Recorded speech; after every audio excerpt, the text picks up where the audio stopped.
باللہ من الشیطان الرجیم بسم اللہ الرحمن الرحیم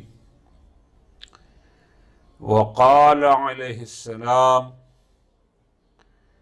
نعم القرین الرضا،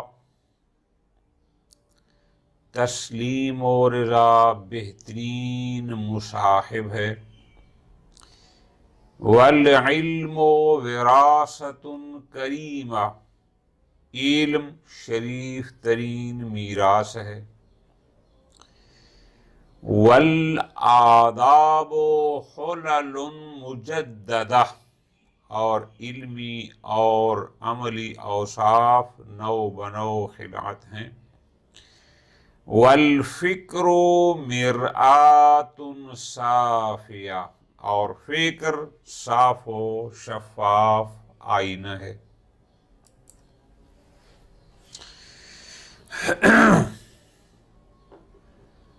قرین کسے کہتے ہیں؟ قرین اس کا لفظی معنی ہوتا ہے ساتھی، مصاحب، ساتھ رہنے والا، ساتھ چلنے والا۔ وراثت، ارث، جو کچھ انسان مرنے کے بعد پیچھے چھوڑ جاتا ہے اس کو وراثت کہتے ہیں۔ حلل، حلل یہ جمع ہے حلہ کی۔ حلہ کہتے ہیں ہر نئے کپڑے کو یا نئے زیور کو، اس کو کہتے ہیں۔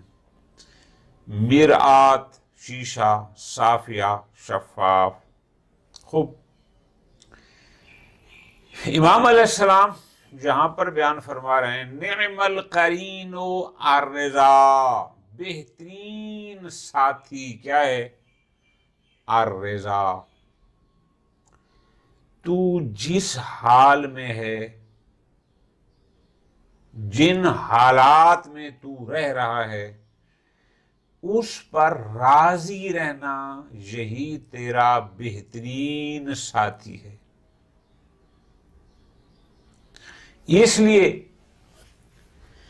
کہ بعض چیزیں تیرے بس میں نہیں ہوتی کہ تو اپنی منشا کے مطابق ان میں کوئی تبدیلیاں کر دے، یعنی ان میں تغیر و تبدل تیرے امکان میں نہیں ہوتا۔ دو تین چیزیں بڑی آسان عام فہم۔ اگر تو بیمار ہو گیا ہے، علاج کرانا تیرے بس میں ہے، لیکن تمہیں صحت کب ملے گی یہ تیرے بس میں نہیں، یہ اس کے بس میں ہے جس نے تمہیں بیماری دی ہے۔ اگر تو فقیر ہو گیا، مالی حوالے سے تو مشکلات کا شکار ہے، یہ تو تیرے بس میں ہے کہ تو نے کوئی کاروبار کرنا ہے، تو باہر جانا ہے، لیکن کب حالات بدلیں گے یہ تیرے بس میں نہیں۔ امام علیہ السلام ہمیں ان حالات کی طرف اشارہ کر کے فرما رہے ہیں نعم القرین، تیرا بہترین ساتھی ہے الرضا، یعنی جس حال میں تو ہے اس پر تو راضی رہے۔ اگر اللہ نے تمہیں بیماری دی ہے، علاج کرا، لیکن اس پر راضی رہے۔ اگر تیرے پاس مال نہیں ہے تو اس حالت پر تو راضی رہے۔ اگر کوئی مشکلات پہ آ گیا ہے اس پر راضی رہے۔ اس لیے کہ اگر تو اس پر راضی نہ رہے گا، تو پریشان رہے گا، تو ادھر جا ادھر جا، اس کو بتا فلاں بتا، اگر تو یہ کرتا رہے گا سوائے اس کے کہ تو اپنی مشکلات میں اضافہ کرے گا، تمہیں اس سے اور کچھ ملنے والا نہیں ہے۔ تو اس لیے معصوم فرماتے ہیں نعم القرین الرضا، جس حال میں ہے اس حال پر راضی رہنا، یہی تیرا سب سے بہترین ساتھی ہے۔ لوگوں کے سامنے تو جا کر اپنی مشکلات کو صبح سے شام تک بیان کرتے رہے، فرماتے ہیں اس سے کچھ حاصل ہونے والا نہیں ہے۔ اس لیے امام نے فرمایا نعم القرین